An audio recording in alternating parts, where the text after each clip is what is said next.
As he walked past the young laundress, the millionaire froze when he saw her pendant, the same one his daughter wore before disappearing 20 years ago. Charles Harrington stared out the floor-to-ceiling windows of his Greenwich mansion, whiskey glass in hand, watching raindrops trace jagged paths down the glass. 20 years of the same ritual, drinking alone while thunder rolled in the distance. The anniversary of the night his world collapsed. "Sir," the voice of his housekeeper, Mrs. Reynolds, pulled him from his thoughts. "Mr. Sullivan is here."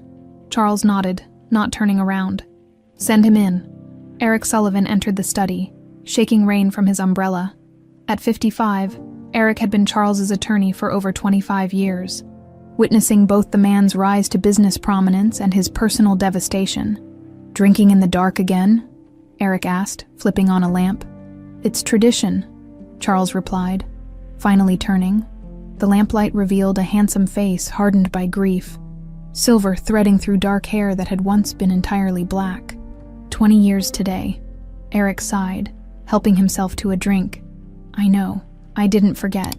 Neither man spoke as they sipped their whiskey, the silence heavy with memories of a tiny girl with pigtails and a gap-toothed smile. "The police called," Charles finally said. "They officially marked Madison's case inactive last month. Didn't even have the decency to tell me until I called to check."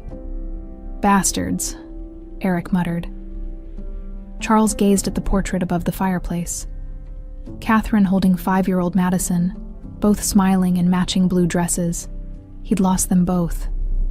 Catherine had withered away over 5 years after Madison's disappearance, her grief consuming her until pneumonia finally took what remained. "I'm selling Harrington Textiles," Charles announced abruptly. Eric nearly choked on his drink. "The whole company, Charles. That's your legacy." "What's the point?" Charles shrugged. "No daughter to leave it to. Just another building with my name on it. You could consider charitable options." "I've done enough charity." Charles cut him off, his voice bitter. "Spent millions on private investigators, rewards, search teams. Not one solid lead in 20 years. Lightning flashed, illuminating the room. The thunder that followed was so familiar. Just like that night, the security system had malfunctioned during the storm. The nanny had been found unconscious, and Madison had vanished without a trace. 50 miles away in Willow Creek, Rachel Green wrung out a white shirt, her hands red and raw from hours of laundering in the cold river water. At 25, Rachel had the delicate features and grace that made strangers turn for a second look, though she never noticed. Her honey-blonde hair was tied back in a practical ponytail, loose strands framing green eyes that sometimes looked blue in certain light. "You'll catch your death, girl," Mrs. Pemberton called from the riverside. "My tablecloths can wait for warmer weather." "Just finishing up," Rachel called back, smiling. "Besides, Agnes needs her medicine tonight." The mention of her grandmother was enough to silence Mrs. Pemberton's protests. Everyone in Willow Creek knew that Agnes Taylor's heart condition was worsening, and Rachel's laundry service provided the only income for their modest household. Rachel loaded the damp laundry into her weathered bicycle basket. The chain of gold around her neck caught the afternoon sun as she bent forward, a small angel pendant swinging free from beneath her shirt. "That's a mighty pretty thing," Mrs. Pemberton said, eyeing the necklace. "Must be worth something." Rachel's hand instinctively closed around the pendant. "It's not for sale, family heirloom," the older woman shrugged. "Just saying, with Agnes's medical bills." "I'll manage," Rachel said firmly, tucking the pendant back under her shirt. "See you Thursday for the pickup." As Rachel pedaled home, her mind wandered to the pendant, the only connection to parents she couldn't remember. According to Agnes, they had died in a car accident when Rachel was 5, leaving her with only the necklace and a few blurry photographs. Agnes never spoke much about them, and her eyes always grew distant when Rachel asked. The small cottage came into view, whitewashed walls weathered by time, a vegetable garden struggling along one side. It wasn't much, but it was home. "Agnes," Rachel called, entering through the squeaky screen door. "I got Mrs. Wilson's special order done early." Agnes Taylor sat in her rocking chair by the window, her once tall frame now curved with age. At 75, her face was a map of deep wrinkles, but her eyes remained sharp and alert. Too alert sometimes. "You're soaked through," Agnes scolded, motioning Rachel closer. "Working yourself to the bone again." Rachel kissed her grandmother's papery cheek. Dr. Morris stopped by, left your new prescription.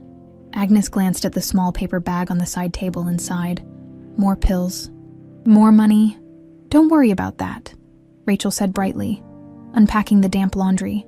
I heard the textile factory in Greenwich is hiring. Mrs. Pemberton's nephew works there. Says the pay is twice what I make now. Agnes's rocking chair stopped abruptly. Greenwich? That's nearly an hour by bus. I could make it work.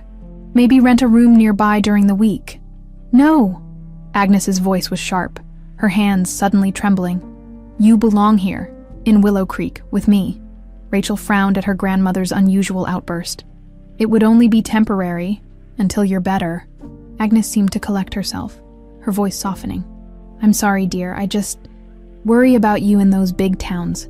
People aren't kind like here. Later that night, after Agnes had fallen asleep, Rachel sat at their small kitchen table counting the week's earnings. Even with every penny saved, they were falling behind on Agnes's medical bills. Something had to change. Her fingers found the angel pendant, tracing its familiar contours. The delicate gold wings, the tiny MH engraved on the back. Agnes had always been strangely protective of it, forbidding Rachel from showing it to anyone. It's all you have left of them, she'd say. Some things are worth more than money. Rachel had never tried to open the pendant, honoring Agnes's wishes to leave it untouched, but sometimes she wondered what secrets it might hold, and why her grandmother's eyes always filled with fear when she wore it outside their home. Charles Harrington's car rolled through the gates of Harrington Textiles the next morning, his driver navigating through the industrial section of the small manufacturing town adjacent to Greenwich. The factory had been his father's pride, the cornerstone of their family fortune, but Charles viewed it dispassionately now. Just assets and liabilities on a spreadsheet. We'll tour the floor, speak with management, then review the closing procedures, he told Eric, who nodded grimly beside him as they walked the production line. Workers nodded respectfully. Charles barely noticed, his mind already calculating severance packages and property values. They headed toward the river path behind the factory, where his father had once proudly shown him the water-powered mechanisms. That's when he saw her. A young woman kneeling by the riverbank, washing clothes, her blonde hair catching the morning light. Something about her profile made Charles pause mid-sentence, but it was the glint of gold at her throat that stopped his heart. An angel pendant. His angel pendant. The one he had custom designed for Madison's 5th birthday, with a secret compartment that held a tiny photo of her as a newborn, an entirely unique piece. Charles stumbled, grabbing Eric's arm for support. Charles. Eric's voice sounded distant. Are you all right? But Charles couldn't answer, his eyes fixed on the impossible, on the pendant that had disappeared 20 years ago. Along with his daughter, on a night just like today's anniversary, the young woman looked up, seeming to sense his stare. For one impossible moment, Catherine's eyes looked back at him. Charles. Charles. Eric's voice finally broke through. You look like you've seen a ghost. Charles couldn't tear his eyes away from the young woman by the river. The pendant, he whispered. Look at her neck. Eric squinted. I don't see the angel pendant, Charles hissed, gripping his friend's arm tighter. The one I had made for Madison, with Catherine's birthstone. The young woman stood, loading her washing into a basket. The pendant disappeared beneath her shirt as she straightened. You're sure? Eric asked cautiously. It's been 20 years, Charles. Memory plays tricks. I designed it myself, Charles said firmly. Had it custom made in Switzerland. There's not another like it in the world. Eric's expression shifted from concern to cautious interest. What do you want to do? Charles watched the woman walk away.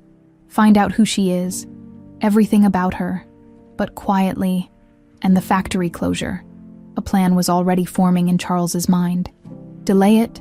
I have a better idea. Rachel arrived home to find Agnes struggling with her breathing.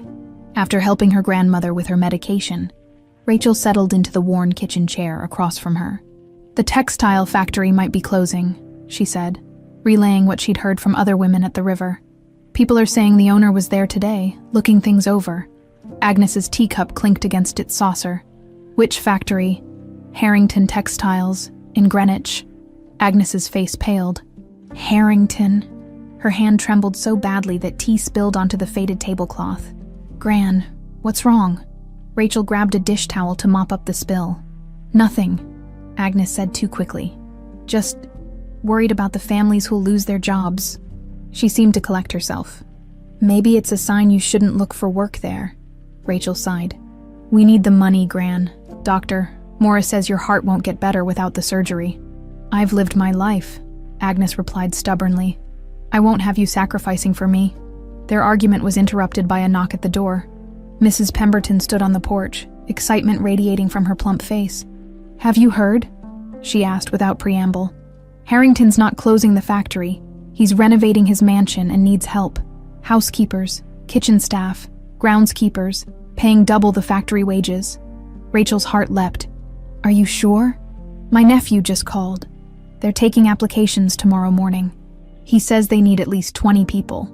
Mrs. Pemberton grabbed Rachel's hands. "You should go, with your cleaning skills. They'd hire you in a heartbeat."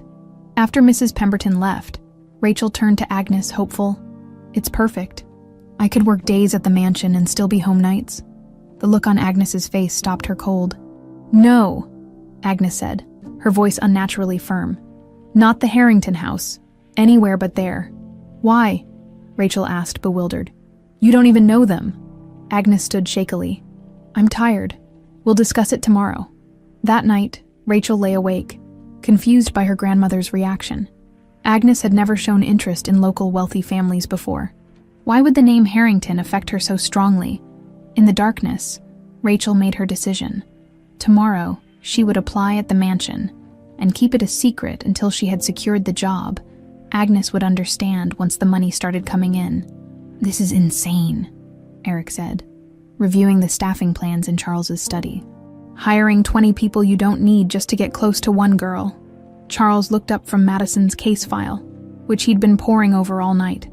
"I need to know if it's her, Eric." "And if it is," Eric challenged. "What then? She's a grown woman now, with a life of her own." Charles closed the file. "Then I'll have my daughter back." Eric softened. "Charles, even if by some miracle this girl is Madison, she won't be the 5-year-old you lost. She won't remember you." "I know that," Charles snapped, then took a steadying breath. "But she's still my daughter, my blood." "Just proceed carefully," Eric advised. "No DNA tests or private investigators before we know more. If someone took her, they could be dangerous if cornered." Charles nodded reluctantly. "I'll observe her first, see if there are other signs."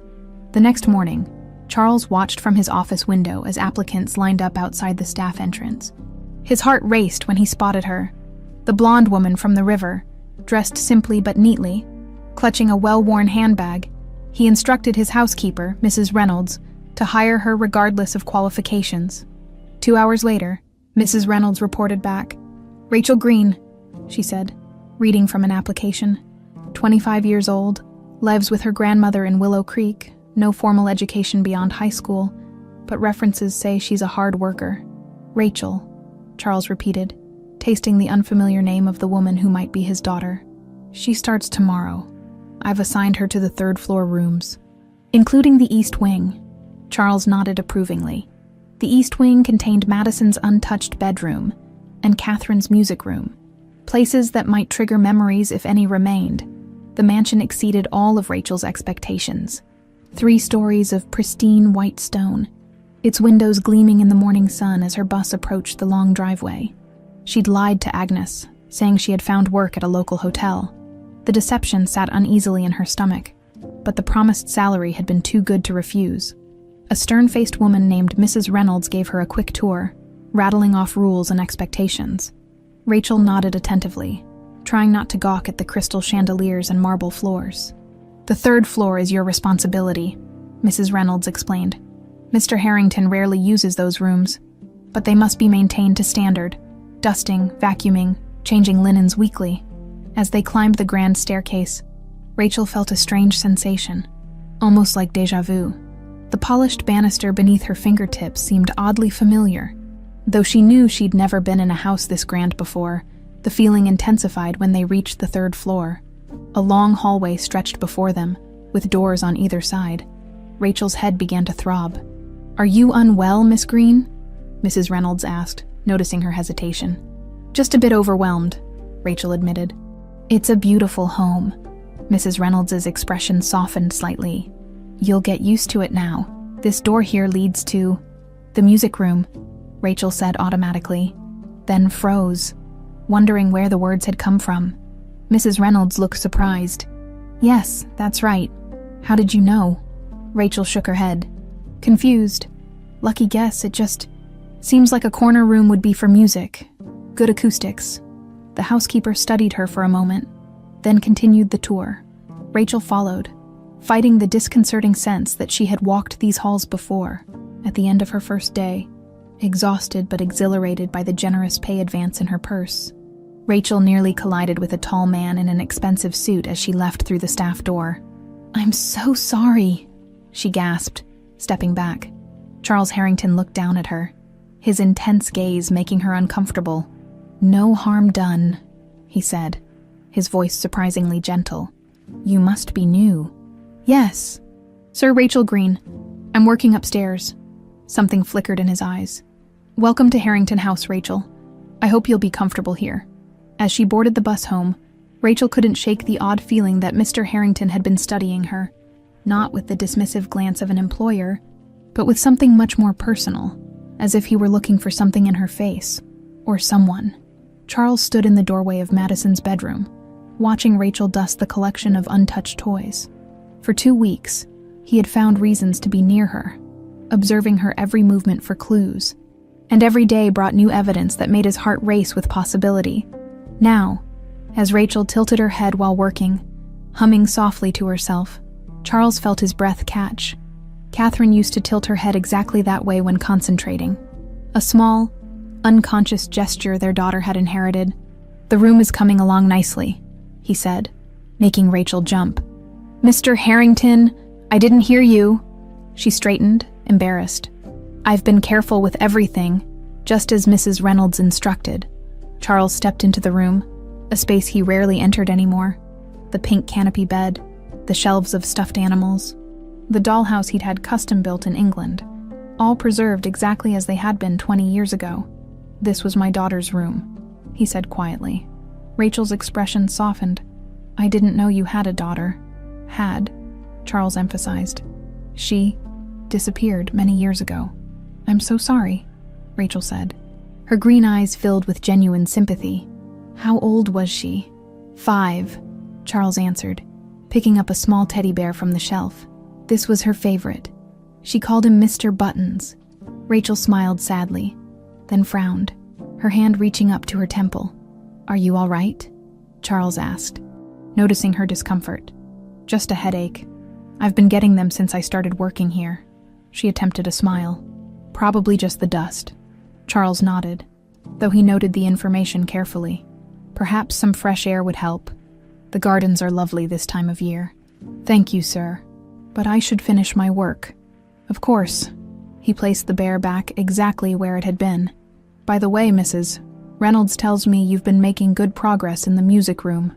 It's my favorite room in the house, Rachel admitted, though I'm not sure why. Something about it feels peaceful. Charles fought to keep his expression neutral. My wife was a pianist. She taught our daughter to play. That's lovely, Rachel said. I've always wanted to learn, but never had the opportunity. Charles hesitated. The piano is still in tune. You're welcome to try it if you'd like. He left before she could respond, his heart pounding. The seed had been planted.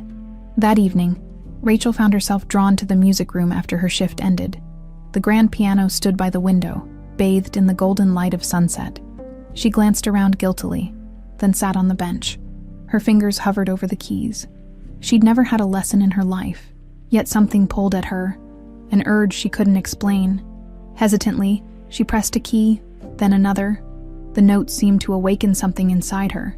Without thinking, her fingers began to move across the keys in a simple melody. Rachel gasped, pulling her hands back as if burned. How did she know how to do that? Impressive for someone who's never played. Rachel whirled around to find Charles standing in the doorway, watching her with an unreadable expression. Mr. Harrington, I'm sorry. I shouldn't have. What was that piece? He interrupted. I don't know. Rachel admitted, confused. My hands just seem to remember something my mind doesn't. Charles approached slowly. It was for Elise, my wife's favorite. She played it for our daughter every night before bed. Rachel stood, suddenly uncomfortable. I should go. My grandmother will be worried. Of course. Charles stepped aside. Though if you'd like piano lessons, I could arrange them. You seem to have a natural talent. That's very generous, but think about it, he said. Good night, Rachel. On the bus ride home, Rachel couldn't stop thinking about what had happened. How had her fingers known what to do? It was like her body remembered something her mind had forgotten. She arrived home to find Agnes sitting in the dark, her medication untouched beside her. Gran, why are you sitting in the dark? Rachel switched on the lamp. Have you taken your evening pills? Agnes's face was drawn with worry. Where have you been working, Rachel? Rachel froze. I told you, the Meadowbrook Hotel. Don't lie to me. Agnes's voice was unusually sharp. Mrs. Pemberton saw you getting off the bus from Greenwich. She said you're working at the Harrington Mansion. Rachel sighed, sitting across from her grandmother. I didn't want to worry you. The pay is excellent, Gran. Enough for your surgery.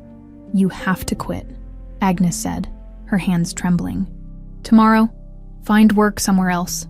Why, what is it about the Harringtons that frightens you so much? Rachel demanded. Do you know them somehow? Agnes looked away. I just don't trust wealthy people. They use people like us. Mr. Harrington has been nothing but kind, Rachel insisted. In fact, he offered to arrange piano lessons for me. Agnes's teacup clattered against its saucer. Piano lessons, why? He heard me playing. Well, trying to play. Rachel shrugged. It's strange, actually. I sat down at the piano and my fingers just knew what to do. The color drained from Agnes's face. That's enough. I forbid you from going back there. Forbid me? Rachel stood, anger rising. I'm 25 years old, Gran, and we need the money.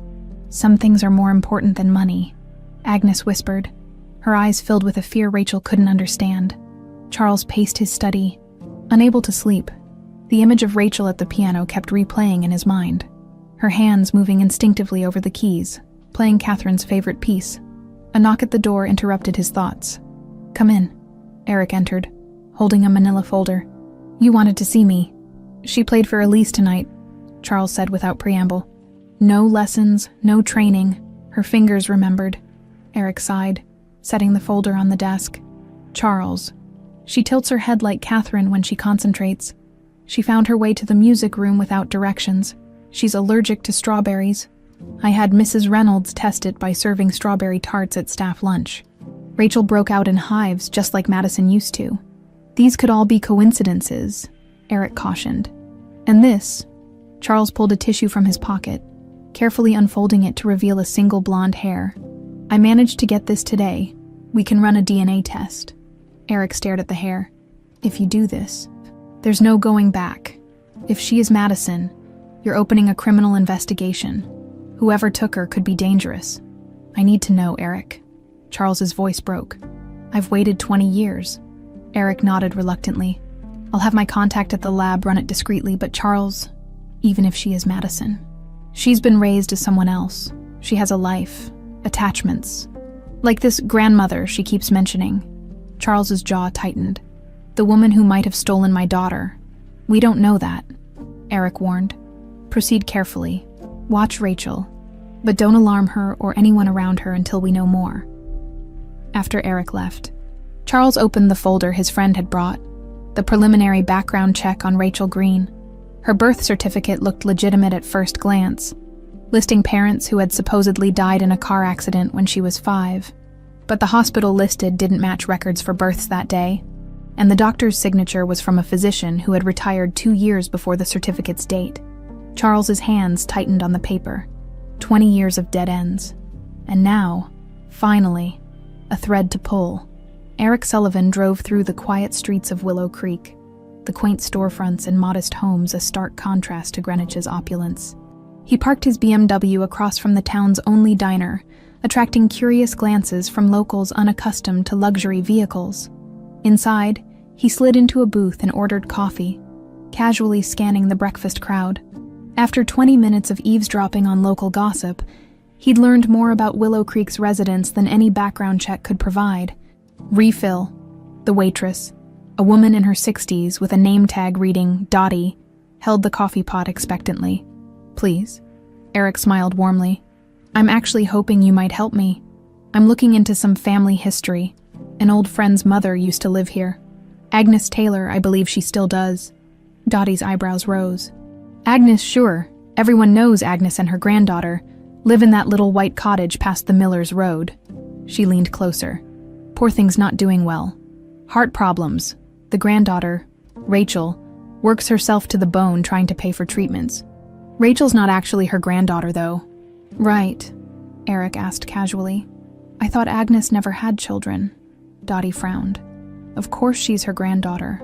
Rachel's lived with Agnes since she was a little thing. Parents died in a car wreck. When was that exactly? Must be 20 years ago now. Rachel couldn't have been more than 5 or 6. Dottie straightened. "Why all the questions about Agnes?" "Just reconnecting with old family friends," Eric said smoothly, leaving a generous tip as he stood. "Thanks for your help." Outside, he called Charles. "The timeline matches," he reported. "Agnes Taylor started raising Rachel around the same time Madison disappeared. I'm heading to the county clerk's office next to check property records." By afternoon, Eric had uncovered something unexpected. Agnes Taylor had moved to Willow Creek 20 years ago. But before that, she'd worked as a housekeeper for the Prestons, Charles's neighbors in Greenwich, until she abruptly quit without notice. "The Prestons," Charles repeated when Eric called again. "Michael and Eleanor." "The same," Eric confirmed. "Agnes worked for them for 15 years, left suddenly in the middle of the night. According to employment records, the date, 3 days after Madison disappeared." Charles gripped the phone tighter. "Who else worked for the Prestons back then?" "I'm still looking into that. But Charles, this connects Agnes directly to your neighborhood at the time of the kidnapping. Find out everything about the Preston staff," Charles instructed. "And Eric, be careful. If Agnes Taylor is involved, she might recognize you as my attorney." Rachel found Mr. Harrington surprisingly absent during her next few days at work. Mrs. Reynolds informed her that he was away on business, which gave Rachel time to catch her breath and reflect on the strange tension between her and Agnes. Her grandmother remained adamant that Rachel quit, but refused to give a concrete reason beyond vague warnings about those people. Rachel had never seen Agnes so agitated, and it worried her. On Thursday, while dusting the library shelves, Rachel discovered a photo album tucked between leather-bound classics. Curious, she opened it to find family photographs. Charles and a beautiful dark-haired woman holding a blonde toddler. The woman must be Mrs. Harrington, Rachel realized. The resemblance between mother and daughter was striking. As she turned the pages, watching the little girl grow through birthdays and Christmases, Rachel felt an inexplicable sadness. This must be the daughter Mr. Harrington had mentioned, the one who disappeared. She closed the album respectfully and returned it to its shelf.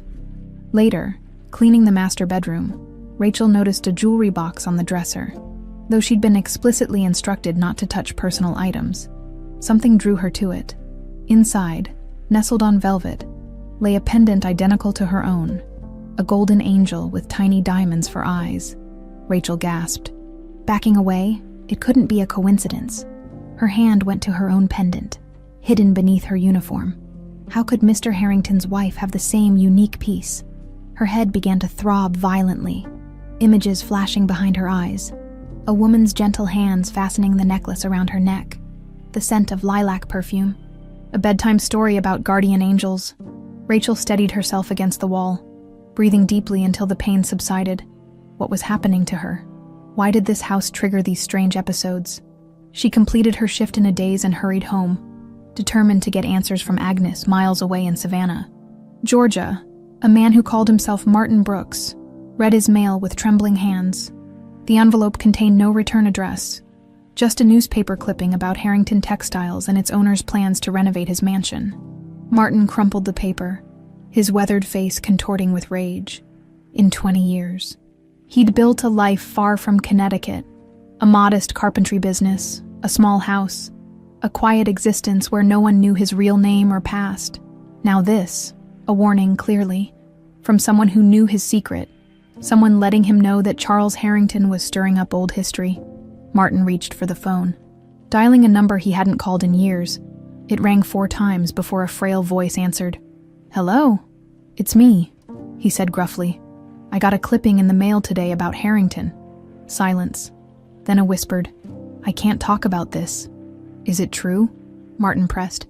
"Is he renovating the mansion? Hiring new staff?" "Yes," the voice admitted reluctantly. "But it has nothing to do with us. It's been 20 years. Martin laughed bitterly. "You think he's forgotten? You think I have?" "Please," the voice begged. "We agreed never to contact each other again." "Things change," Martin said coldly. "I'm coming north." "No, you can't. She works there now, at the mansion." Martin's grip tightened on the phone. "What did you say?" "She needed the money for my medical bills. I tried to stop her, but—" "You fool," Martin hissed. "If he sees her, if he recognizes her—" "He already has," the voice whispered. "I think he suspects something. She's been having headaches, remembering things." Martin slammed the phone down, his mind racing. 20 years of careful planning, of silent payments, of building a new identity, all jeopardized because that old woman couldn't keep the girl away from Harrington. He had to act quickly. Before Charles Harrington discovered the truth, before the girl remembered, before everything he'd done, everything he'd sacrificed was exposed. Agnes hung up the phone, her hands shaking violently. Marvin's call had confirmed her worst fears. He was coming back, and there was nothing she could do to stop him. She hobbled to her bedroom closet, pulling out an old hat box hidden beneath yellowed linens. Inside lay her last resort, an envelope of cash saved over the years, emergency papers, and a small revolver Marvin had left with her, just in case. Agnes stared at the gun with revulsion. She'd helped commit one terrible crime 20 years ago. But she'd drawn the line at violence. Never again would she be party to anyone getting hurt, especially not Rachel. A noise at the front door made her hastily close the box. Rachel entered, her face troubled. "Gran, we need to talk," she said, her voice unnaturally steady. "I found something at work today." Agnes felt her chest tighten. "What is it, dear?" Rachel pulled her pendant from beneath her shirt. Mrs. Harrington had one exactly like this. Identical, down to the smallest detail. Agnes sank into her chair, the room spinning around her. That's not possible," she whispered unconvincingly. "Don't lie to me anymore," Rachel said, tears forming in her eyes. "What aren't you telling me? Why do I have the same pendant as Mr. Harrington's missing daughter? Why do I know how to play the piano when I've never had lessons? Why does that house feel so familiar?" Agnes closed her eyes, feeling the weight of 20 years of deception crushing down on her. "Rachel, please. Not tonight. I'm not feeling well. No more excuses." Rachel's voice broke. "I deserve the truth." Before Agnes could respond, a sharp pain shot through her chest, radiating down her left arm. She gasped, clutching at her heart as the room darkened around her. The last thing she heard was Rachel's panicked voice calling her name, and the sound of the telephone being frantically dialed. The antiseptic smell of Willow Creek General Hospital burned Rachel's nostrils as she paced the waiting room. 3 hours had passed since the ambulance had rushed Agnes in, her small, frail body barely visible among the emergency equipment. "Miss Green?" A tired-looking doctor approached. Clipboard in hand, Rachel rushed forward. "How is she?" "Stable for now." He removed his glasses. "Your grandmother suffered a serious cardiac event. We've managed to stabilize her condition, but she needs surgery, soon. The procedure you mentioned before, the one we've been saving for." The doctor nodded grimly. "Her heart is failing. Without intervention, I can't guarantee how long she has." Rachel swallowed hard. "When can you do it?" "There's the matter of payment," he began delicately. "I'll have it," Rachel said firmly. "I just started a new job. Better pay. We'll need a substantial deposit by next week to schedule the procedure." After making arrangements to visit Agnes in the morning, Rachel trudged home in the darkness. The cottage felt empty without her grandmother's presence.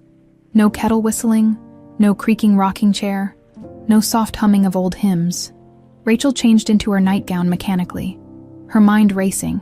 She needed to keep her job at the Harrington mansion more than ever now. Whatever secrets Agnes was keeping would have to wait. As she turned down her bed, something caught her eye.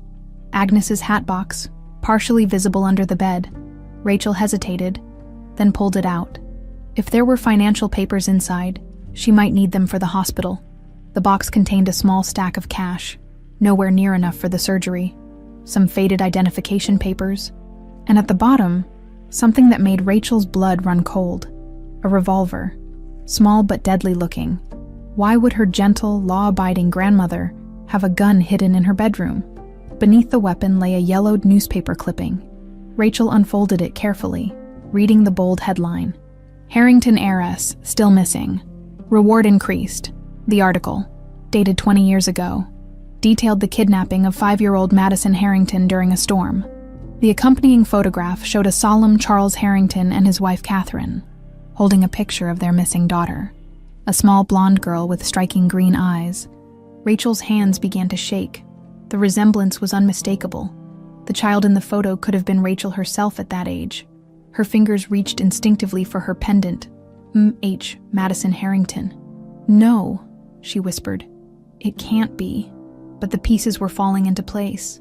Her inexplicable familiarity with the mansion, the matching pendant, the piano playing, even her strawberry allergy that had always puzzled Agnes since no one else in their supposed family had it. Could she, Rachel Green, actually be Madison Harrington? And if so, what role had Agnes played in her disappearance?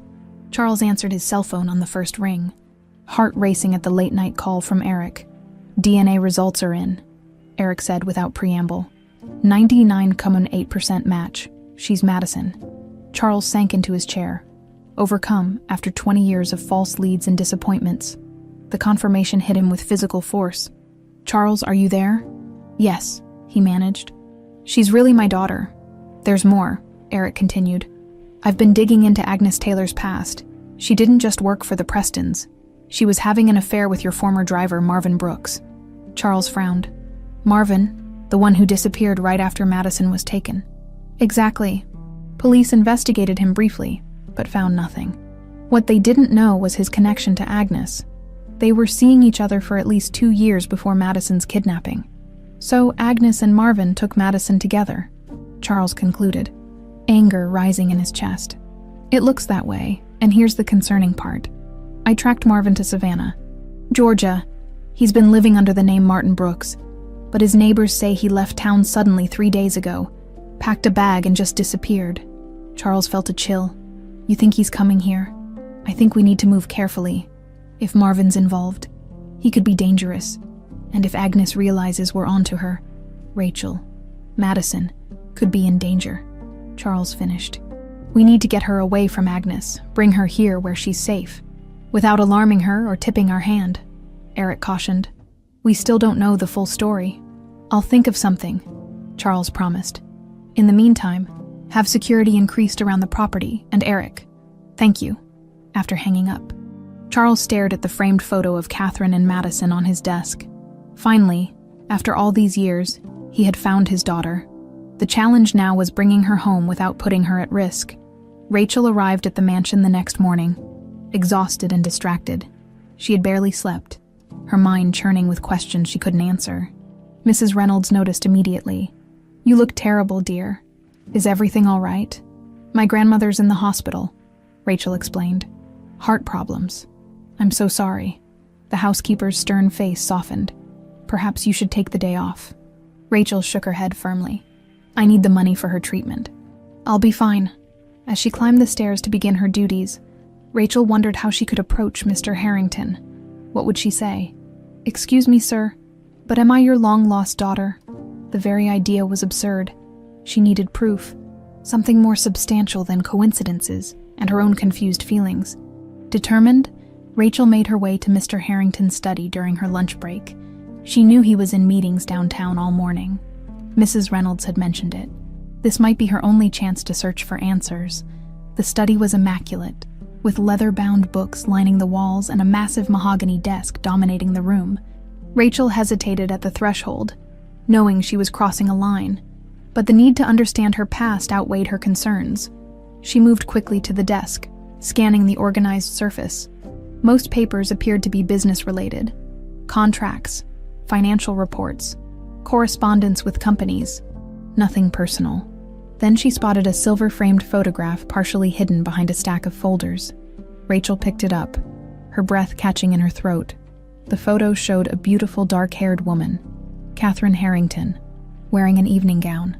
Around her neck hung an angel pendant identical to Rachel's. Rachel sank into the desk chair, staring at the image. There could be no doubt now. Her pendant had belonged to Catherine Harrington, mother of the missing Madison. A noise in the hallway startled her. Rachel hastily replaced the photograph and stood, but not before noticing a manila folder labeled Madison in the desk's center drawer, which had been partially open. Heart pounding, she slipped from the study just as Mrs. Reynolds rounded the corner. "Ah, there you are, Rachel. Mister," Harrington called. "He'd like you to prepare the guest room in the east wing. He's bringing a specialist in to examine some of the antiques, and they'll be staying overnight." Rachel nodded, relieved that her snooping had gone undetected. Of course, right away. As she gathered fresh linens for the guest room, Rachel made her decision. Tonight, after her shift, she would confront Agnes with what she had found. No more secrets, no more evasions. She deserved to know the truth about who she really was. What she didn't know was that Charles had orchestrated the guest room preparation as an excuse to have Madison's DNA sample quietly collected from her hairbrush and toothbrush, evidence he might need in the coming legal battle, and neither of them realized that Marvin Brooks had just checked into a motel on the outskirts of Willow Creek. Watching the bus stop where Rachel would descend that evening, his hand resting on the gun in his jacket pocket, the hospital room was eerily quiet, except for the steady beeping of monitors. Agnes lay small and fragile against the white sheets, tubes and wires connecting her to machines tracking her weakened heart. Rachel sat beside her, clutching her grandmother's thin hand. "You should be at work," Agnes whispered, her voice barely audible. "Mrs. Reynolds gave me the afternoon off when she heard about your condition." Rachel hesitated, then reached into her bag. "Gran, I need to ask you something." She carefully unfolded the newspaper clipping she'd found in the hat box. Agnes's eyes widened at the sight of it, her monitor suddenly beeping faster. "Where did you find that?" she asked hoarsely. "In your bedroom, along with this." Rachel placed the angel pendant on the blanket between them. "It's not just similar to Mrs. Harrington's necklace. It's identical. This belonged to her. Didn't it?" Agnes closed her eyes, tears seeping from beneath her lids. "Rachel, please. My name isn't Rachel, is it?" Her voice broke. "It's Madison. Madison Harrington." The old woman's face crumpled in grief. Before she could respond, the door opened and a nurse entered, frowning at the elevated heart rate displayed on the monitor. "Everything all right in here?" she asked, checking Agnes's vitals.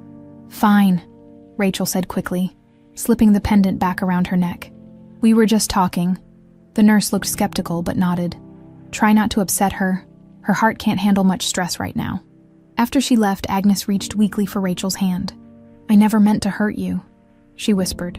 "You have to believe that. Then tell me the truth. All of it." Agnes took a shuddering breath. "Not here. Too many people. Might overhear. When then? You've been avoiding this conversation for years. Tomorrow," Agnes promised.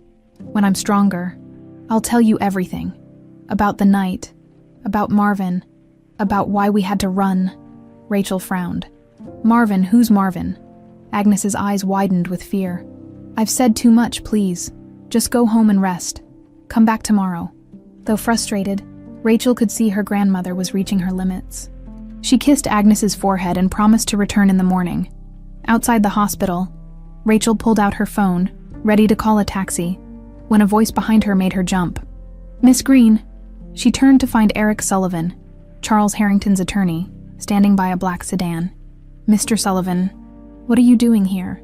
"Mr. Harrington sent me when he heard about your grandmother's condition." Eric's smile was professional but warm. "He'd like to offer you a ride back to your cottage." Rachel hesitated. It seemed an unusual gesture from an employer, but the alternative was an expensive taxi ride she could ill afford. "Thank you. That's very kind."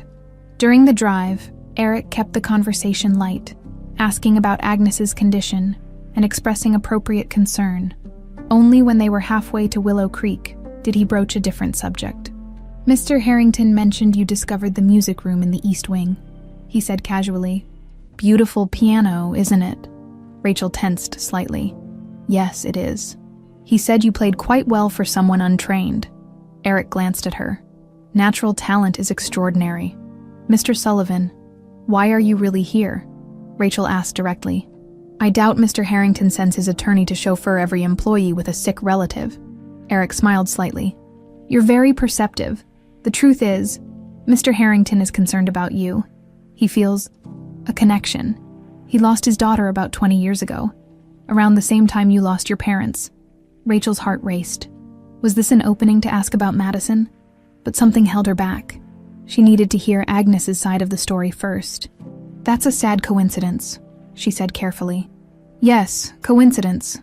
Eric looked as though he wanted to say more, but instead changed the subject. We're almost at your cottage. Is there anything you need? Groceries? Medications? No, thank you. You've been very kind, when the car stopped outside her home. Rachel was alarmed to see the front door slightly ajar. She was certain she'd locked it before leaving for the hospital. Wait here, Eric said sharply, noticing her expression. Let me check. No, it's fine, Rachel insisted, though her stomach knotted with fear. Probably just the wind. The latch sometimes doesn't catch. Eric looked unconvinced. I'll wait until you're safely inside. Rachel approached her door cautiously. The cottage appeared empty, but something felt wrong. Items on the countertop were slightly rearranged, and Agnes's hat box was now on the kitchen table, open. She turned to wave at Eric, forcing a smile until his car pulled away. Then she carefully searched the small house, finding no one. But the gun that had been in Agnes's hat box was missing. Charles paced his study, phone pressed to his ear. What do you mean something was wrong? The cottage had been searched, Eric replied. Rachel was trying to hide it, but I could tell she was spooked. And I spotted a man watching the house from a car down the street. Older, weathered face. Could have been Marvin Brooks from the description I found. Charles cursed under his breath. We need to move now. Bring her here tonight. On what pretense? We can't just kidnap her, Charles. It's not kidnapping if she's my daughter. She's in danger. We need to be strategic, Eric insisted.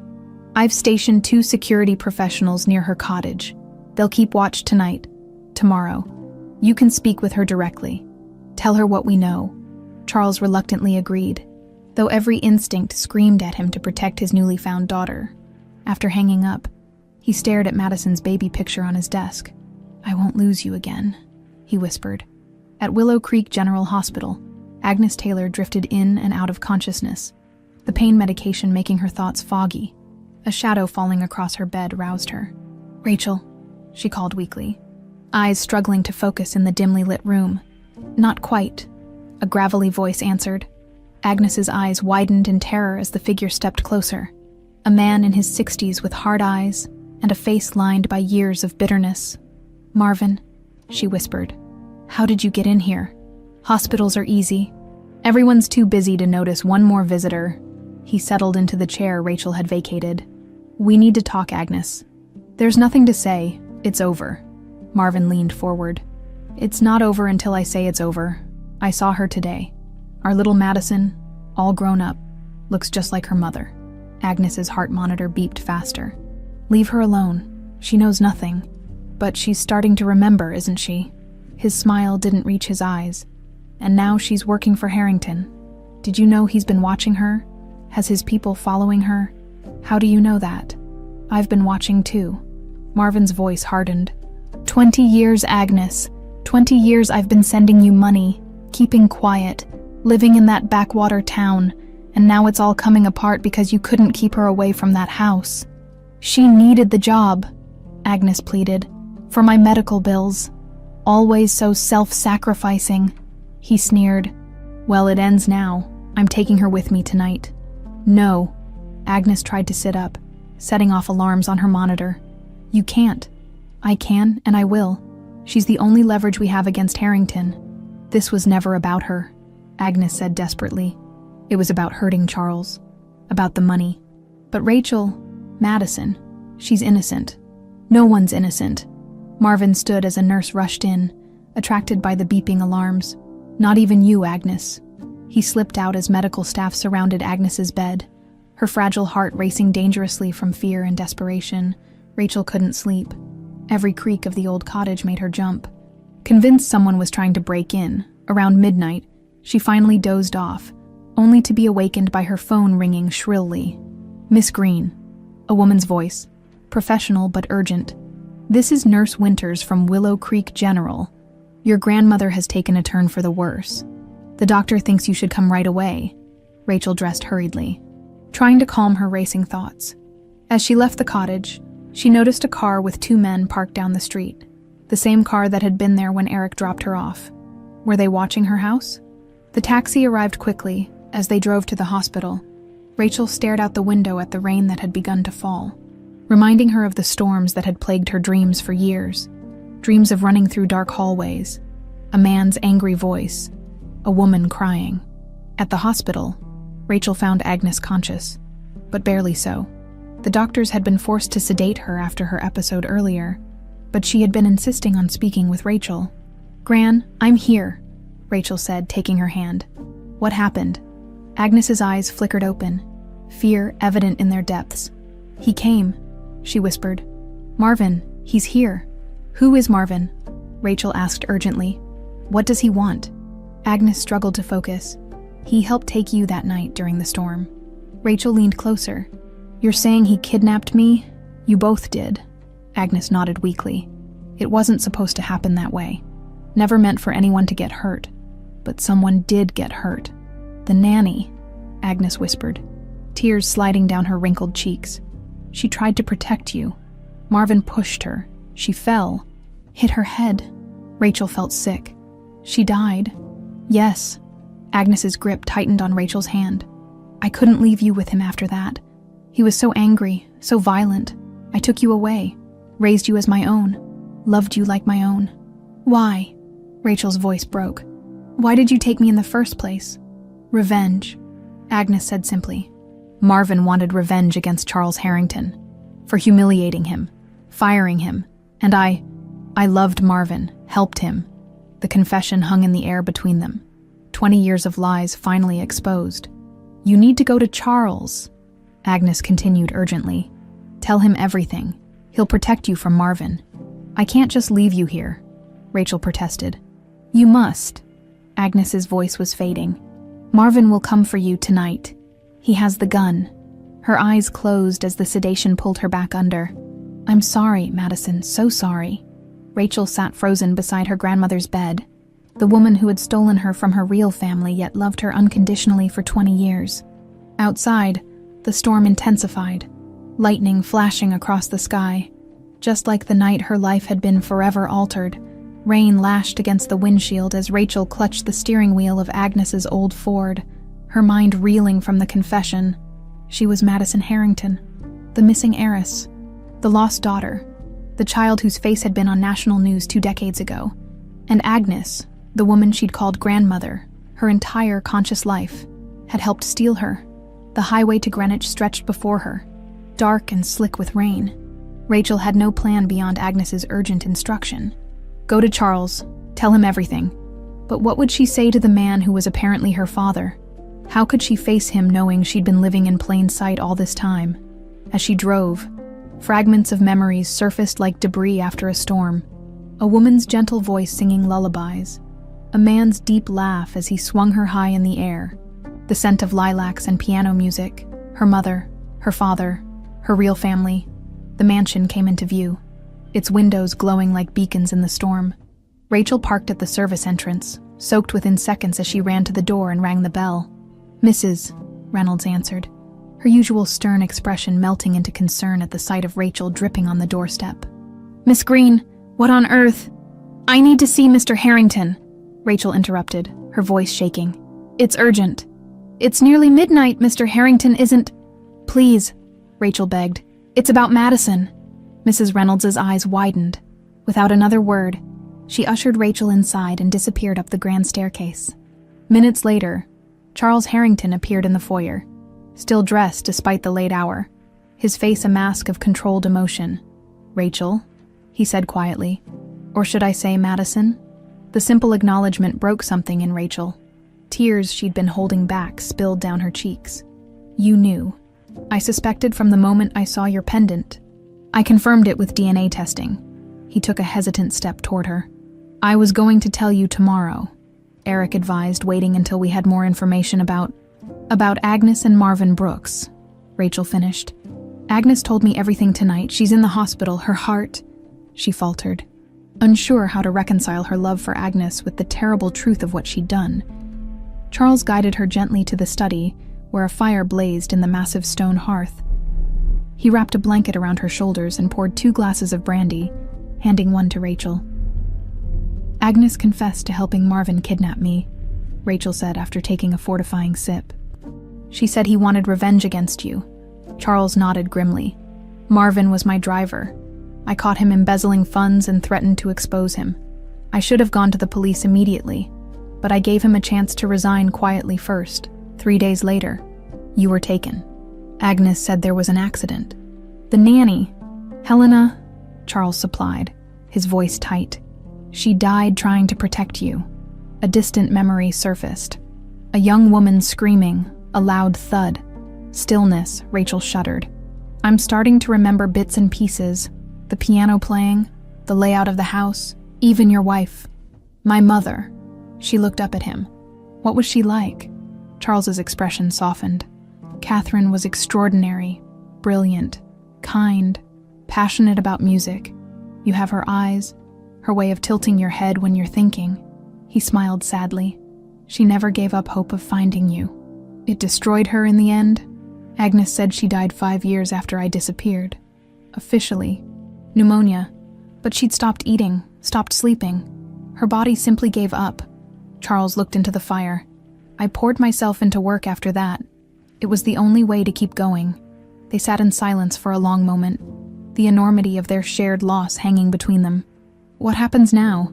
Rachel finally asked. "That depends on you." Charles leaned forward.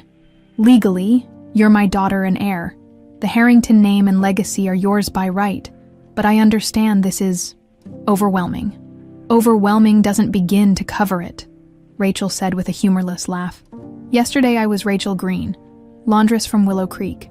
Today I'm Madison Harrington, heiress to a fortune." She shook her head. "I don't know who I am anymore." "You're both," Charles said simply. "The young woman Agnes raised, and the daughter Catherine and I loved. One doesn't negate the other." Rachel twisted the angel pendant between her fingers. "Agnes is still in danger. Marvin came to the hospital today. He threatened to take me away, said I was leverage against you." Charles's expression darkened. "He won't get near you again. I'll have security at the hospital immediately. I should be there when she wakes up," Rachel said, surprising herself with the protective instinct she still felt toward Agnes, despite everything. "I understand your attachment to her," Charles said carefully, "but you need to remember, she participated in your kidnapping, in Helena's death. She also protected me from Marvin, raised me, loved me." Rachel's conflicting emotions churned inside her. "I can't just turn that off overnight." Charles nodded reluctantly. "We'll figure it out together. For now you should rest. Your old room is still there, just as you left it." He hesitated. "Unless you'd prefer a guest room." The thought of sleeping in a child's bedroom preserved as a shrine to a missing 5-year-old, to her former self, was too strange. A guest room. "Please." As Mrs. Reynolds led her upstairs, Rachel felt like she was walking through a dream. The mansion that had seemed so unfamiliar just weeks ago now resonated with half-remembered details. The slight creak in the 3rd stair, the way the upstairs hallway curved, the pattern of the molding along the ceiling. In the elegant guest suite, Rachel sat on the edge of the 4-poster bed, overwhelmed. Her entire identity had been built on a foundation of lies. Yet Agnes's love had been real. The childhood memories, the comfort of their small cottage, the values Agnes had instilled in her, those weren't lies. How could she reconcile the woman who had helped kidnap her with the grandmother who had sacrificed everything for her well-being? A soft knock at the door interrupted her thoughts. Charles stood there, awkward and formal in a way that broke Rachel's heart a little. "I thought you might want this," he said, holding out a framed photograph. "It was taken on your 4th birthday." The picture showed a laughing child, herself, held between Charles and Catherine Harrington, all three beaming at the camera. "Thank you," Rachel whispered, taking the frame. Charles nodded stiffly, clearly wanting to say more but restraining himself. "Good night, Madison." The name hung in the air between them, her true name, yet one that felt foreign on her ears. "Rachel," she said gently. "I think I need to be Rachel a little longer, until I figure this out." Of course, the disappointment in his eyes was palpable, but he smiled anyway. "Good night, Rachel."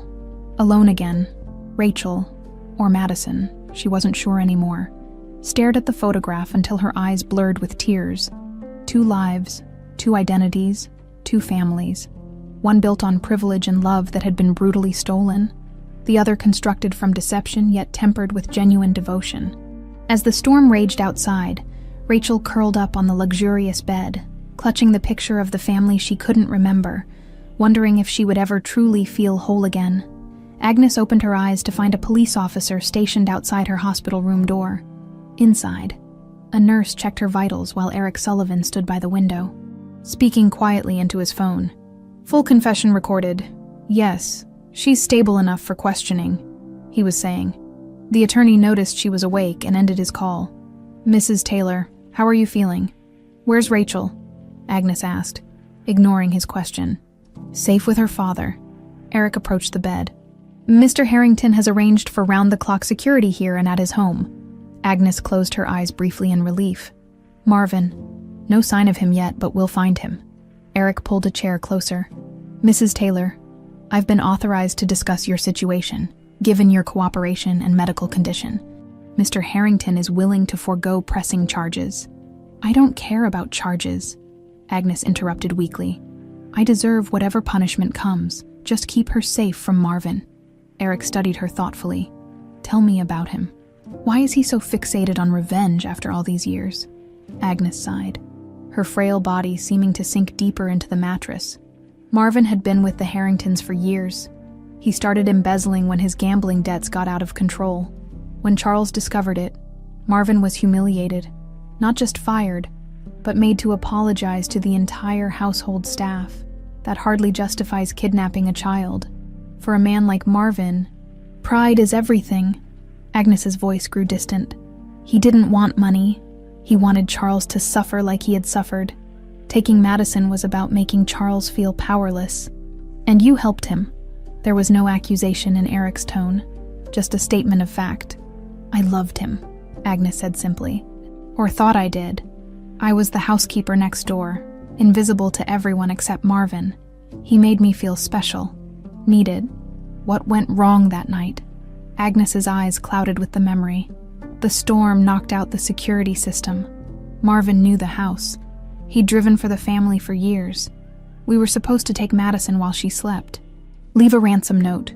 Keep her for a few days, then find her abandoned but unharmed, just long enough to terrify Charles. She paused, her monitor beeping faster. But the nanny heard us. She came into the room and recognized Marvin. There was a struggle. He pushed her, and she fell against the marble fireplace. Eric nodded grimly. Helena Winters, 23 years old. After that, everything changed. Marvin became someone else. Cold, calculating. He said we had to take Madison and disappear, that it was murder now. Agnes's voice broke. I couldn't let him hurt that little girl. She was so scared, crying for her mother. So I suggested we split up. I took Madison to calm her down while he cleaned up evidence. But you never met back up with him, Eric guessed.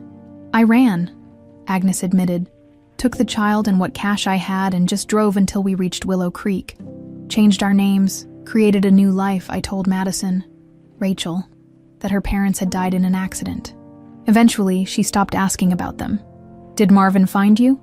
3 years later. By then, Rachel thought of me as her grandmother.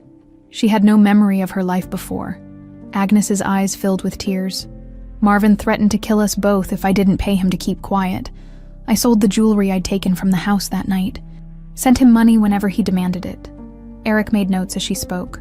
Did he ever mention Catherine Harrington, Charles's wife? Agnes frowned, only to gloat when she died. Why? Before Eric could respond, his phone rang.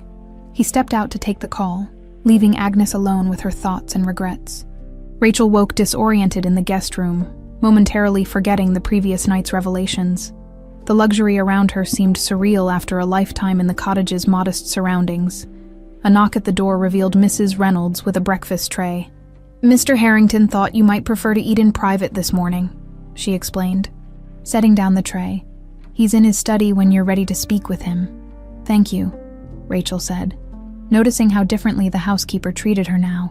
No longer a servant, but the long-lost daughter of the house, after eating and dressing in the clothes Mrs. Reynolds had thoughtfully provided. Rachel made her way downstairs. The mansion felt different now that she knew it was her childhood home. Each corner seemed to whisper memories just beyond her grasp. She found Charles in his study, surrounded by documents. He stood immediately when she entered, his eagerness to connect with her evident in every gesture. "Did you sleep well?" he asked. "As well as could be expected," Rachel replied. "Any news about Agnes or Marvin?" "Agnes is stable. I've arranged for the best cardiac specialist to consult on her case." Charles hesitated. "As for Marvin, the police are searching, but there's no sign of him yet." Rachel nodded, grateful for his consideration toward Agnes despite everything. "I'd like to visit her today. Of course, with security," Charles added firmly. "Eric recorded Agnes's confession last night. It's enough to press charges against Marvin for Helena's death and your kidnapping. And Agnes," Charles's expression softened at the concern in her voice. "Given her cooperation and condition, we've agreed not to pursue charges against her." Relief flooded through Rachel. Whatever Agnes had done, the thought of her facing prison in her frail state was unbearable. "Thank you," she said simply. Charles gestured to a chair. "There's something else we need to discuss. Eric discovered something concerning during his investigation." He handed her a folder. "These are Catherine's medical records from the years after your disappearance." Rachel opened the file, scanning the documents inside. "What am I looking for?" "The toxicology reports," Charles said grimly. "Catherine became ill about 2 years after you were taken. Doctors diagnosed depression and autoimmune issues, but Eric had her old samples retested. They found traces of thallium, a slow-acting poison with symptoms that mimic natural illness." Rachel looked up in shock. "You think Marvin poisoned her? He had access to our home for years as the driver. Even after he disappeared, he could have paid someone on staff." Charles's voice tightened with suppressed rage. "Catherine didn't die of grief or pneumonia. She was murdered as part of Marvin's revenge." The revelation hit Rachel like a physical blow. Not only had this man stolen her from her family, but he had also methodically killed her mother. The last lingering doubt about where her loyalties should lie vanished in a surge of fury. "We need to find him," she said, her voice hard. "The police are—" "No," Rachel interrupted. "I know how to find him. Agnes always kept a list of drop points where she left money for him over the years. It's in her hatbox at the cottage." Charles was already reaching for the phone. "I'll have Eric get it immediately." As he made arrangements, Rachel wandered to the window, watching rain drip from the eaves. The storm had passed, but she felt another building on the horizon. "There's something else I want to do," she said when Charles finished his call. "Anything. I want to see my room, my real room." She turned to face him. "I think I'm ready to be Madison now." Marvin Brooks watched the hospital from his parked car, rage simmering at the sight of the police officer outside Agnes's room. His carefully constructed vengeance was unraveling by the hour. His phone rang, the burner he'd purchased when arriving in town. The caller ID showed a blocked number. "Mr. Brooks," a smooth voice said when he answered. "Or do you prefer Martin these days?" Marvin tensed. "Who is this?" "Someone who shares your interest in the Harrington family. I understand you're in a difficult position. Perhaps we can help each other." "I'm listening," Marvin said cautiously. "I have information about Madison Harrington's whereabouts and security arrangements. I also have access to Agnes Taylor's room at Willow Creek General." "What do you want in exchange?" The voice chuckled. "Let's just say Charles Harrington has enemies beyond yourself. Meet me at the abandoned Preston estate at midnight, and we can discuss terms." After hanging up, Marvin considered his options. It could be a trap, but he was running out of alternatives. Without Agnes's cooperation or access to Madison, his leverage was evaporating. He started his car, unaware that the call had been traced by Eric's security team, and that even now, police were converging on his location. The door to Madison's childhood bedroom swung open on silent hinges. Rachel, now consciously trying to think of herself as Madison, stood frozen in the doorway, overwhelmed by the preserved shrine to her 5-year-old self. Pink walls, a canopy bed with satin ribbons, shelves lined with dolls and stuffed animals, their glass eyes reflecting 2 decades of patient waiting, a dollhouse replica of Harrington Mansion, perfect down to the miniature furniture. "We can redecorate," Charles said quickly, mistaking her silence for distaste. "This was just how you left it." Madison stepped inside, running her fingers over the pristine surfaces. "You kept everything exactly the same." "I couldn't bear to change it," Charles admitted. "It felt like giving up hope." Madison lifted a porcelain doll from the shelf, its blonde curls and green eyes eerily similar to her own childhood photographs as she held it. A fragment of memory surfaced, her mother brushing the doll's hair while singing softly, teaching her to be gentle with treasured things. "Annabelle," she whispered, the name coming from nowhere. Charles stared at her. "Yes, that's what you called her. Your favorite." Madison set the doll down carefully, her heart pounding. "I'm remembering things, little pieces." She moved to the bookshelf, her fingers tracing the spines of children's books. They lingered on one with a worn cover, The Velveteen Rabbit. "You insisted on this story every night for months," Charles said, watching her closely. "You would say the lines along with me. When a child loves you for a long time, not just to play with but really loves you, then you become real," Madison quoted automatically, then looked up in surprise. "I remembered that." Charles's eyes glistened. "It's still in there, all of it." Madison continued her exploration, each object triggering scattered fragments. A music box that played Claire de Lune, a snow globe from their trip to Aspen, the teddy bear missing one eye because she'd accidentally pulled it off. At the window seat, she paused, a stronger memory washing over her. Sitting here during a thunderstorm, her mother's arms around her, telling her not to be afraid, that angels watched over her. The pendant at her throat suddenly felt heavier. "Mom gave me this," Madison said, touching the angel, "to protect me from the storms." Charles nodded, unable to speak. Madison turned to face him fully. "I want to remember everything. I need to. Dr. Levine, a specialist in recovered memories, can help," Charles said.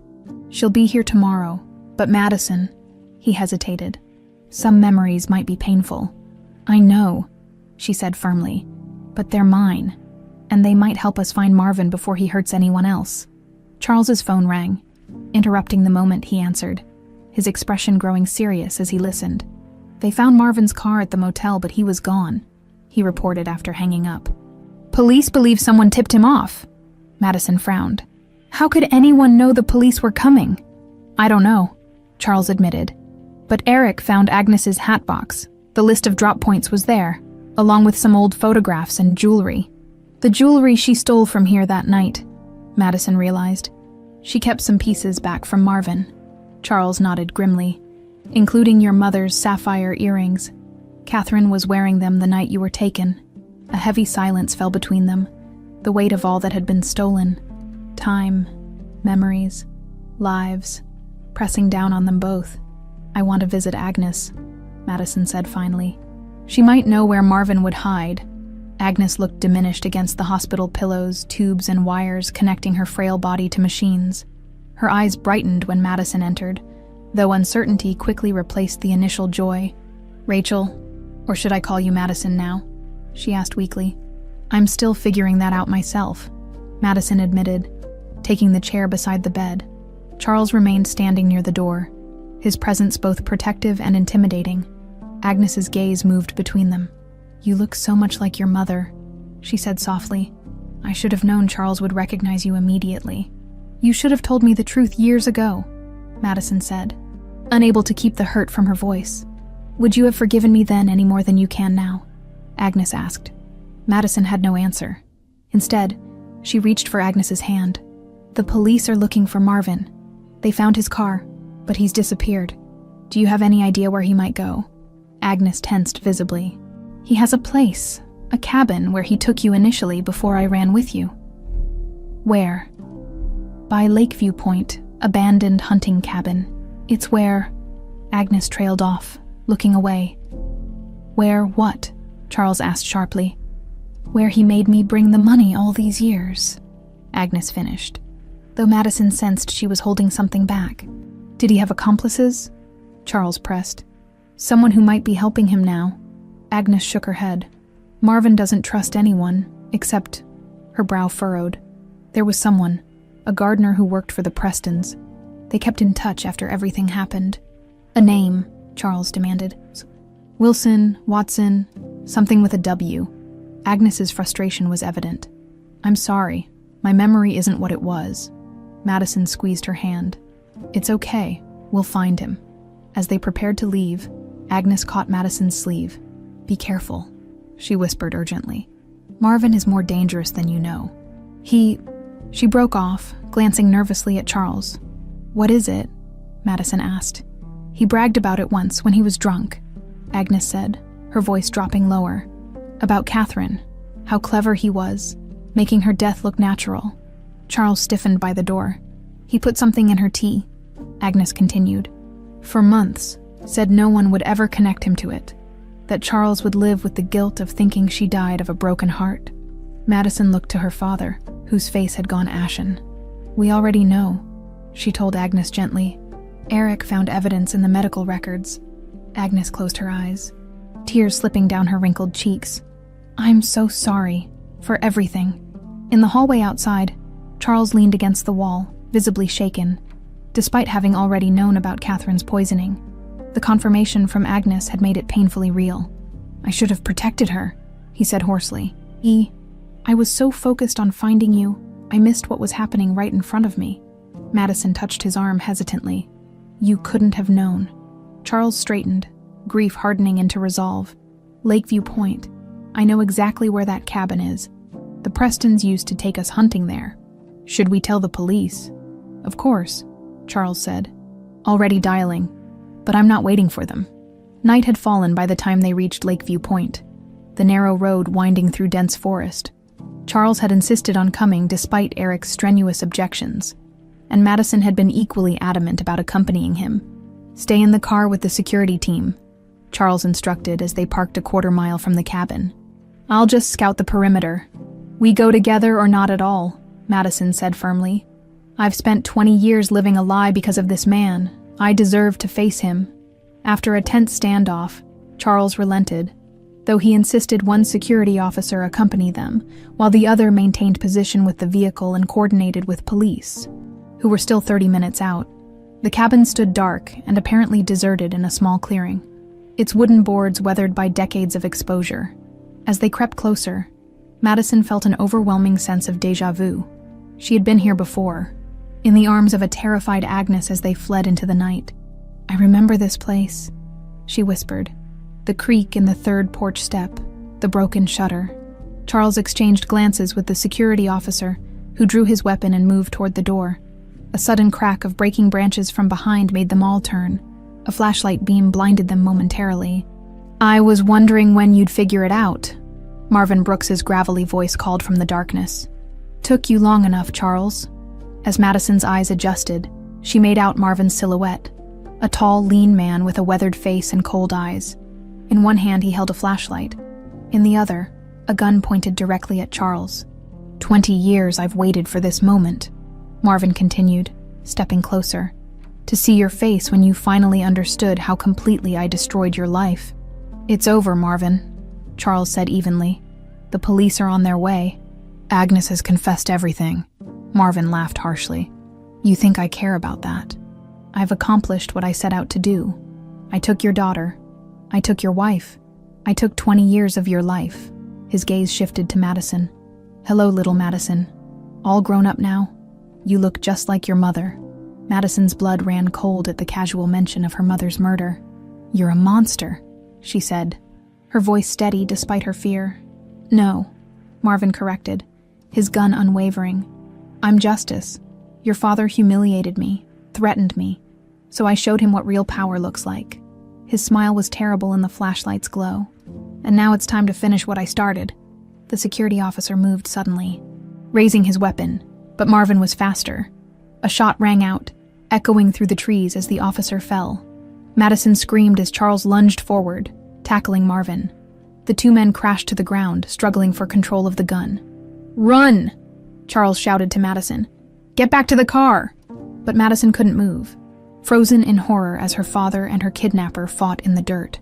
20 years of hatred unleashed in a desperate struggle. When the gun went off again, her paralysis broke. She ran forward, not away, driven by an instinct deeper than fear. 1 year later, the morning sunlight filtered through the stained glass windows of St. Michael's Cathedral, casting colorful patterns across the assembled mourners.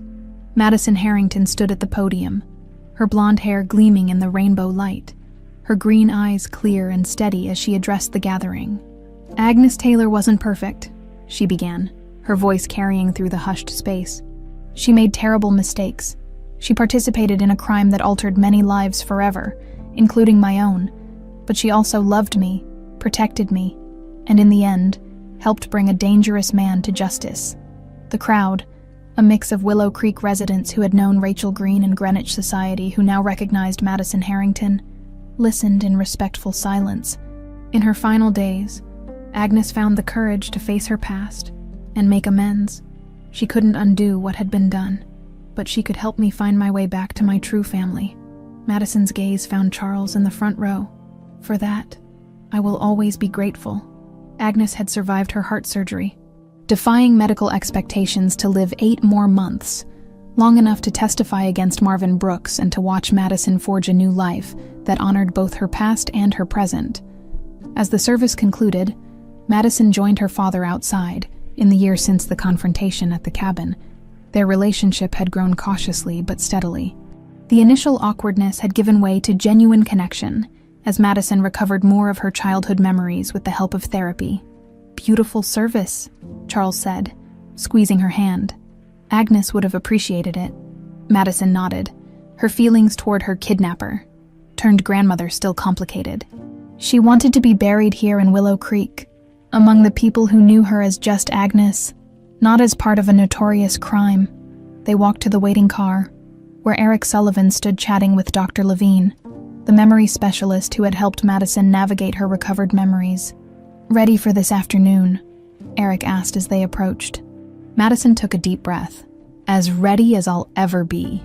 Today marked not just Agnes's funeral, but also the official launch of the Taylor Foundation, Madison's initiative to help vulnerable women and search for missing children.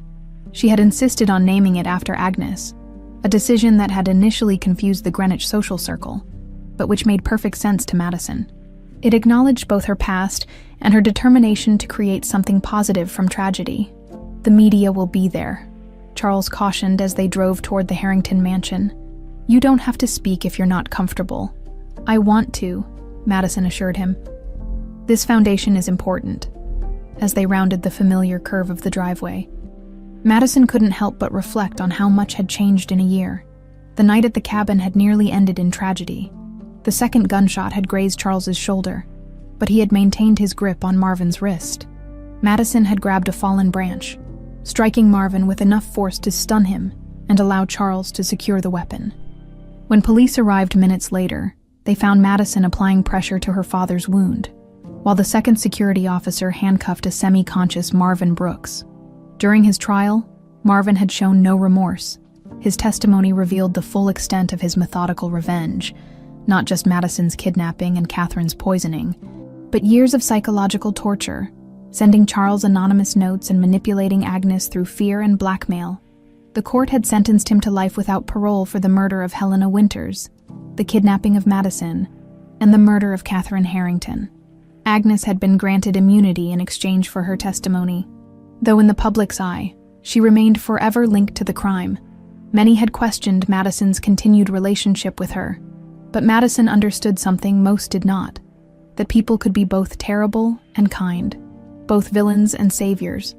"We're here, Miss Harrington," the driver announced. Pulling Madison from her memories, the mansion grounds had been transformed for the foundation launch. A large tent stood on the lawn, filled with board members, donors, and partner organizations.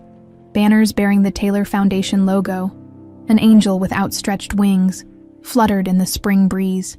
As Madison moved through the crowd, graciously accepting congratulations and introductions, She caught glimpses of her two worlds merging. Mrs. Pemberton from Willow Creek, chatting animatedly with Mrs. Reynolds, Dr. Morris, who had treated Agnes for years, deep in conversation with Charles's business associates. Eric found her near the refreshment table. "Everything's ready for your speech, and there's someone who wanted to meet you first." He led her to a quiet corner, where a young woman waited, clutching a photograph. "This is Jennifer Winters," Eric explained gently. "Helena's younger sister." Madison felt her heart skip. Helena Winters, the nanny who had died trying to protect her 20 years ago. "Ms. Winters," Madison said, extending her hand. "I'm so grateful you came." Jennifer's eyes shimmered with tears. "I had to see for myself, the little girl my sister loved enough to die for." "I wish I remembered her better," Madison admitted. "The therapist says those memories might never fully return. I brought something that might help." Jennifer handed her the photograph, a young woman with auburn hair holding a laughing toddler.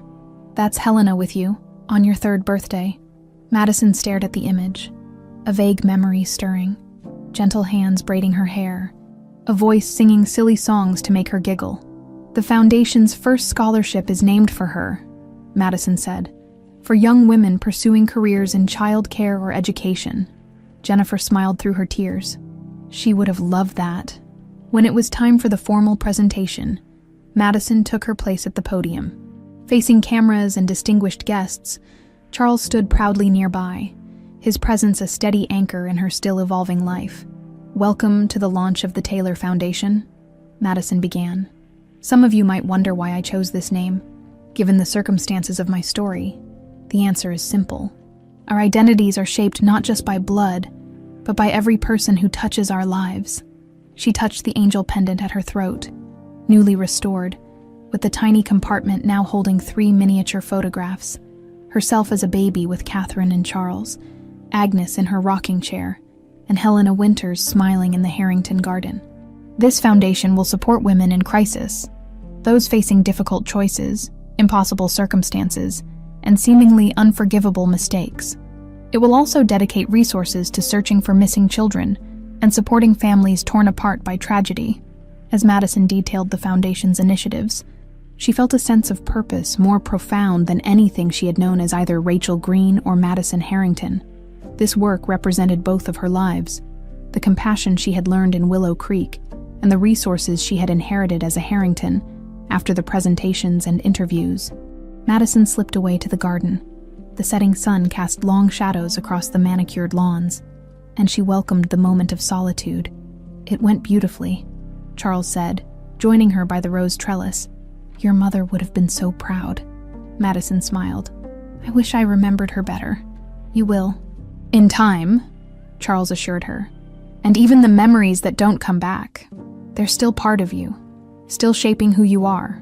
As they watched the sunset together, Madison felt the weight of the angel pendant against her skin. It had once been a secret burden, a mystery she couldn't solve.